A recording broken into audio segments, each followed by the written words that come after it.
contents of the show is for educational, informational, and entertainment purposes only and is not intended or viewed as trade recommendations or a substitute for professional financial advice of any kind. Please consult your own financial professional for specific advice that applies in your unique situation.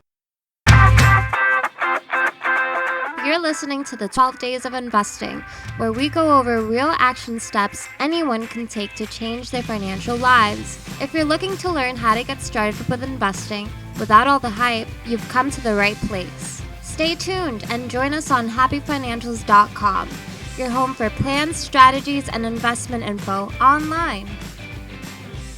My name is Nick Caracappa, president of Silverton Management. I'm Steven Cheung, founder of Epik Capital Partners and president of VidaBox LLC. And we are here with the 6th day of investing. So we finished the financial cornerstones. We are now ready to build this financial tower. What's next? Well, I'm sure you've heard the old saying, it's not what you earn, but it's what you keep. Basically, one thing I found, I was meeting with and talking to so many people over years, I've learned a big factor in somebody's long-term financial success isn't really in their ability to earn money, but really rather how much of that money that they earn did they actually ultimately keep. Well, what are we referring to here? Can you elaborate a little bit more on that? Bottom line, for every $100 that you earn in your paycheck, how much of that do you actually save and ultimately end up investing? So even with the 4 financial cornerstones set, without a platform to build off from, or in real terms, an income or investment dollars, it's still possible to invest, but it just becomes far, far more difficult. For example, I knew a sales guy that earned more than $250,000 a year. And God bless him. Yes, but somehow, he never became wealthy. Why? Because his spending kept up with his earning growth.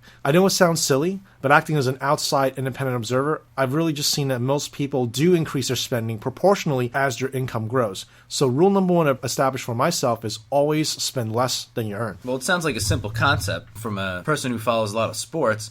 We're about to go on the offensive with the money that you did not spend, correct? Exactly. So the challenge here ultimately is execution. And much like most goals, it's something that most people want to do, but when it actually comes down to doing it, it doesn't happen. That is, your brain is issuing the order of actually doing it, but then the actual item doesn't get executed. All right, so how do you suggest getting around that? Sure. So one option that I always recommend is doing something called pay yourself first. Set aside some percentage of your paycheck that you get, say 10, 15%, whatever. Always set it aside to be saved into some type of other account, whether it's checking, savings, whatever. Well, 10, 15% seems a little heavy to save, don't you agree? And what about people who are going paycheck to paycheck? Sure. What do you suggest for them? Yeah, absolutely. So the next action step is if we're not exactly sure how much money we should be saving, the first thing to do is then take a look at our budget. Is there a way to trim it down? And ultimately, there's a lot of big savings that can be had with some relatively small changes. Well, that gets into the multiplication factor. If you make a bunch of small changes over an entire budget, that budget gets multiplied out and you have a larger portion that you've now saved. Absolutely.